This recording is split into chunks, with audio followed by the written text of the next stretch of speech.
আজ দুপুরবেলা কৈলাসহর গৌরনগর ব্লকের অধীনে ইরানি গ্রাম পঞ্চায়েত প্রাঙ্গণে ইরানি গ্রাম পঞ্চায়েতের শপথ গ্রহণ অনুষ্ঠান অনুষ্ঠিত হয়। এই শপথ গ্রহণ অনুষ্ঠানে উল্লেখযোগ্যভাবে শাসক বিরোধী সকল নির্বাচিত পঞ্চায়েত সদস্য ও সদস্যরা উপস্থিত ছিলেন। গৌরনগর ব্লকের অধীনে ইরানি গ্রাম পঞ্চায়েতের মোট ওয়ার্ড সংখ্যা 6টি। এই 6টি ওয়ার্ডে মোট 11টি আসন রয়েছে। সদ্য সমাপ্ত ত্রিস্তর পঞ্চায়েত নির্বাচনে 11টি আসনের মধ্যে 9টি কংগ্রেস দল এবং 2টি আসন দখল করে বিজেপি। উল্লেখযোগ্যভাবে বৃহস্পতিবার এই শপথ গ্রহণ অনুষ্ঠানে শাসক ও বিরোধী সকল নির্বাচিত পঞ্চায়েত সদস্য ও সদস্যরাই উপস্থিত ছিলেন। প্রধান হিসেবে নির্বাচিত হন দিলারা বেগম এবং উপপ্রধান হিসেবে নির্বাচিত হন তালেব আলী। নির্বাচিত পঞ্চায়েত সদস্য ও সদস্য সহ প্রধান ও উপপ্রধানকে শপথ বাক্য পাঠ করান অ্যাসিস্ট্যান্ট রিটার্নিং অফিসার সঞ্জয় দে। শান্তিপূর্ণভাবে ইরানি গ্রাম পঞ্চায়েতের শপথ গ্রহণ অনুষ্ঠান অনুষ্ঠিত হয়েছে বলে সংবাদ মাধ্যমকে জানান অ্যাসিস্ট্যান্ট রিটার্নিং অফিসার সঞ্জয় দে। কৈলাসহর থেকে শুভঙ্কর দাসের রিপোর্ট, আরটিভি ত্রিপুরা।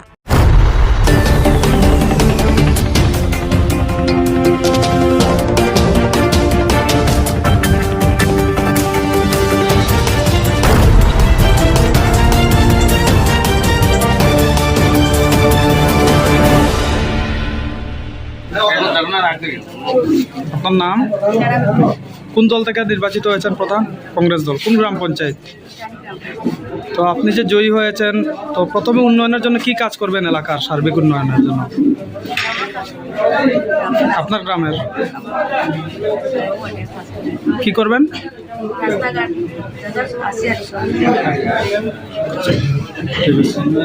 আজকে যে স্যার পঞ্চায়েত গঠনটা হয়েছে, কি বলবেন এই বিষয়ে? আজকে এখানে ইরানি গ্রাম পঞ্চায়েতের যারা নবনির্বাচিত মেম্বার হিসেবে ওনাদেরকে আজকে শপথ পাঠ করানো হলো। পাশাপাশি এখানে প্রধান এবং উপপ্রধানের নির্বাচন এখানে কমপ্লিট। প্রধান হিসাবে কে নির্বাচিত প্রধান হয়েছে? হিসেবে এখানে নির্বাচিত হয়েছেন দিলারা বেগম আর উপপ্রধান হিসেবে তালেব আলী। তা কোন দল থেকে বিলং করছে ওরা? ওরা আইএনসি থেকে। কোনো ধরনের অপ্রীতিকর ঘটনা শান্তিপূর্ণভাবে সম্পূর্ণ হয়েছে। স্যার, আপনার ডেজিগনেশনটা? আমি অ্যাসিস্ট্যান্ট রিটার্নিং অফিসার সঞ্জয় দে। ধন্যবাদ স্যার। আমরা স্টার্ট দিলে দূর হয়ে যাবে। আমার নাম তালেব আলী। আমি ইরানি গ্রাম পঞ্চায়েতের উপপ্রধান হিসাবে নির্বাচিত হয়েছি। কয় নং ওয়ার্ড থেকে? 3 নং ওয়ার্ড থেকে। কি কাজ করবেন উন্নয়নের স্বার্থে? আমার গ্রাম পঞ্চায়েতের যত প্রয়োজনীয় কাজ করার চেষ্টা করব। আপনার নাম?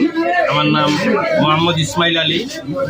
ইরানি গ্রাম পঞ্চায়েতের 6 নং ওয়ার্ড থেকে আমি কংগ্রেস প্রার্থী হিসাবে নির্বাচিত হয়েছি।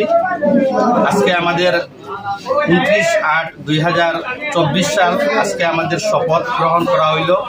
সেখানে আমরা প্রধান দিলারা বেগমকে নির্বাচিত করছি সর্বসম্মতিক্রমে এবং উপপ্রধান তালেব আলীকে সর্বসম্মতিক্রমে আমরা নির্বাচিত করছি। আমরা আজকে শপথ নিয়ে এটাই প্রতিজ্ঞাবদ্ধ, বাকি 5 বছর যাতে জনগণের স্বার্থে কাজ করতে পারি। রাস্তাঘাট, পানীয় জল, বিদ্যুৎ এমনকি ডেভেলপমেন্ট করতে গিয়ে যতটুকু আমাদের প্রয়োজন মানুষের সেবায়, এখানে কংগ্রেস, সিপিএম, বিজেপিটা মনে করি না।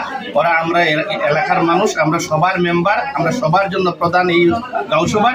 আমরা যাতে সবার পাশে থাকতে পারি, সুখে দুঃখে উপলক্ষ হিসেবে পাশে থাকতে পারি এবং এলাকার ডেভেলপ বলতে উন্নয়ন করতে পারি, এটাই আমরা প্রতিজ্ঞাবদ্ধ।